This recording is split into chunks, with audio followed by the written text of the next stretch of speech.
Assalamu alaikum. 6 p.m. This is Radio Pakistan. The news read by Farzana Khan.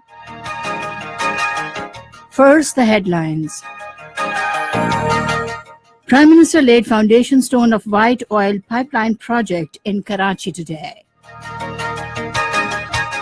Economic Coordination Committee of the Cabinet has approved export of 3 million tons of surplus sugar. Interior Minister has urged opposition to shun politics of sit-ins and join hands for the development of the country. United Nations has called for a political settlement in Afghanistan. Palestinian president says he will not accept any US plan for Middle East. UN Security Council will vote today on a US drafted resolution to impose sanctions on North Korea. And now the news in detail. Prime Minister Shahid Khaqan Abbasi says that petroleum products prices will be reduced after the accomplishment of white oil pipeline gasoline project. He was addressing the foundation stone laying ceremony of white oil pipeline gasoline project at Port Qasim in Karachi today. He expressed the confidence that this 5 billion rupees project will be completed in 20 months.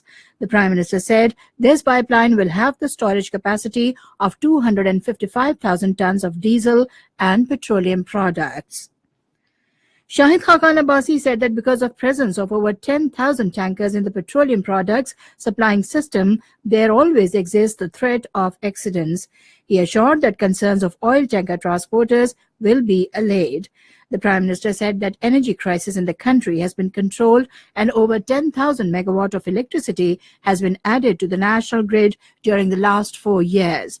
He said Pakistan has been spending billions of dollars on the import of furnace oil and announced that now Pakistan will not import furnace oil and thus will save billions of dollars incurred in this regard. Earlier on arrival at Karachi Airport, the Prime Minister was welcomed by Chief Minister Sindh Syed Murad Ali Shah, PMLN leader Syed Shah Mahmood Shah and others.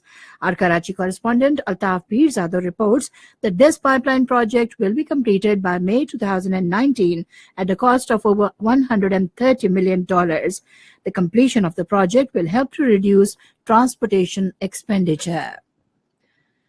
Economic Coordination Committee of the Cabinet has approved export of wheat and wheat products by Punjab and Sindh. The meeting was held in Islamabad today with Prime Minister Shahid Khaqan Abbasi in the chair. Punjab has been given permission to export 1.5 million tons and Sindh 0.5 million tons of wheat and wheat products before the close of the current financial year. The meeting also approved a proposal for the procurement and export of 0.3 million tons of sugar from the surplus stock of the sugar mills through tendering process. The step would enable the mills to procure sugarcane from the growers at the prescribed rates and to ensure timely payments to the farmers. The meeting also approved a proposal for grant of exemption from tax duties for import of construction material for infrastructure projects of National Highway Authority under the CPEC project. This exemption would be applicable only to the construction of Sakkar Multan section of Peshawar to Karachi motorway project. Interior Minister Ehsan Iqbal says that the Thar coal project has been incorporated in the CPEC to generate more energy in the country.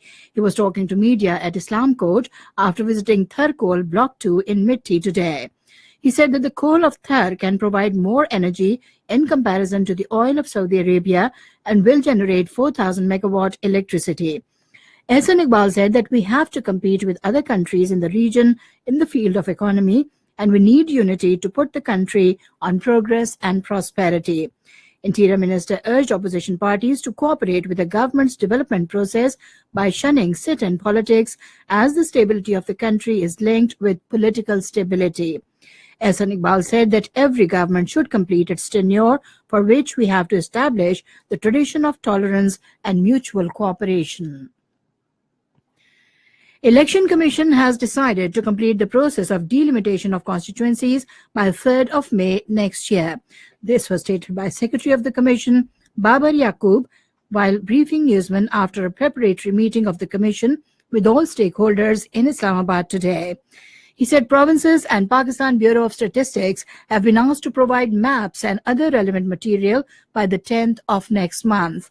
He said the commission would formally start the process of delimitation of constituencies from the 15th of next month, and a delimitation proposal would be prepared in 45 days. Speaker National Assembly Sardar Ayaz Sadiq says it is a matter of pride to see idea of a regional parliamentary alliance of Afghanistan, China, Iran, Pakistan, Russia and Turkey taking a concrete shape after a persistent labor of 3 years. In his message on the occasion of Speakers' Conference, he thanked his counterparts who are gathering in Islamabad to hold a joint meeting to address the challenges of terrorism and inter-regional connectivity. He also reaffirmed that terrorism cannot and should not be associated with any religion, nationality, civilization, or ethnic group. The speaker expressed the willingness to help promote dialogue, trust, and confidence with a view to addressing the common challenge of terrorism in a comprehensive manner. Commenting on U.S. Vice President Pence's statement regarding Pakistan at Bagram airfield, Foreign Ministry spokesperson said his remarks are at variance with the extensive conversations Pakistan has had with the U.S. administration. He said allies do not put each other on notice. The spokesman added that on notice should be those factors that are responsible for exponential increase in drug production, expansion of ungoverned spaces, industrial-scale corporation, breakdown of governance, and letting Daesh gain a foothold in Afghanistan. He said focus should be on creating peace and reconciliation mechanisms. He said externalizing blame should be put on notice. This is Radio Pakistan giving you the news. Palestinian ambassador to Pakistan, Walid Abu Ali, has lauded Pakistan for its strong support to Palestinian cause at the United Nations. In an interview with Radio Pakistan's Current Affairs channel, he described the adoption of resolution by the UN General Assembly against the US decision on Jerusalem as a great victory. He said, to congratulate the Palestinian people, the Palestinian leadership, the Arab world, the Muslim Ummah, Pakistan, for its solidarity, for the great victory we've had achieved through the General Assembly yesterday of the United Nations. And I think the strong message of Mali Aloudi, the representative of Pakistan, had sent a strong message and a clear message to the international community of the very great support of Pakistan to the Palestinian cause. Palestinian President Mahmoud Abbas has declared that he will not accept any U.S. plan for Middle East peace because of President Trump's recognition of Jerusalem as Israeli capital.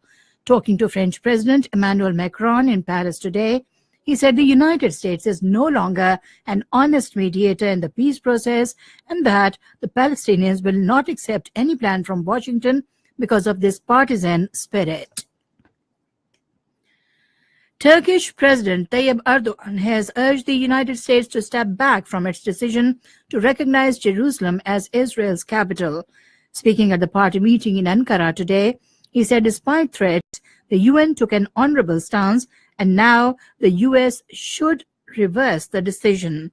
Erdogan said the US attitude ahead of the UN vote would be remembered in the history of democracy as an ugly and unforgivable act. The United Nations has called for a political settlement in Afghanistan to achieve sustainable peace in the war-torn country. A special representative of the UN Secretary General for Afghanistan, Tadamichi Yamamoto, speaking at the Security Council meeting, urged the Taliban to express a clear willingness to start the initial dialogue. China has rejected the U.S. sanction against its police official and urged Washington not to set itself up as a human rights judge. Foreign Ministry spokeswoman Hua Chunying said at a regular briefing in Beijing today that the sanctions against Gao Yan amounted to the U.S. interference in China's internal affairs and judiciary sovereignty. Britain has sought Russian cooperation and support on regional issues and global security. British Foreign Secretary Boris Johnson, during a meeting with his Russian counterpart Sergei Lavrov in Moscow today, said that we have a duty to work together for peace and security. Cricket. The second T20 of the three-match series between Sri Lanka and India is being played in Indore today. India lead the series by 1-0. The match will start at 6:30 p.m. Pakistan Standard Time. And finally, the weather report. Mainly cold and dry weather is expected in most parts of the country during the next 24 hours. However, cloudy weather conditions are likely to prevail over Malakand, Hazara and Rawalpindi divisions, Upper Fata, Gilgit-Baltistan and Kashmir, with chances of light rain during the period. Foggy conditions are likely to prevail over southern Punjab and Upper Sindh during morning hours. To end the news, the main points once again. Prime Minister says government steps have changed energy landscape of the country. Economic Committee of the Cabinet has approved export of 3 million tons of surplus sugar. Interior Minister has urged opposition to shun politics of sit-ins and join hands for the development of the country. United Nations has called for a political settlement in Afghanistan. Palestinian president says he will not accept any U.S. plan for Middle East peace. UN Security Council will vote today on a U.S. drafted resolution to impose sanctions on North Korea. And that is the end of the news. More news and analyses, log on to our website, radio.gov.pk, and also watch live video streaming of our bulletins on the link facebook.com/Radio Pakistan News Official.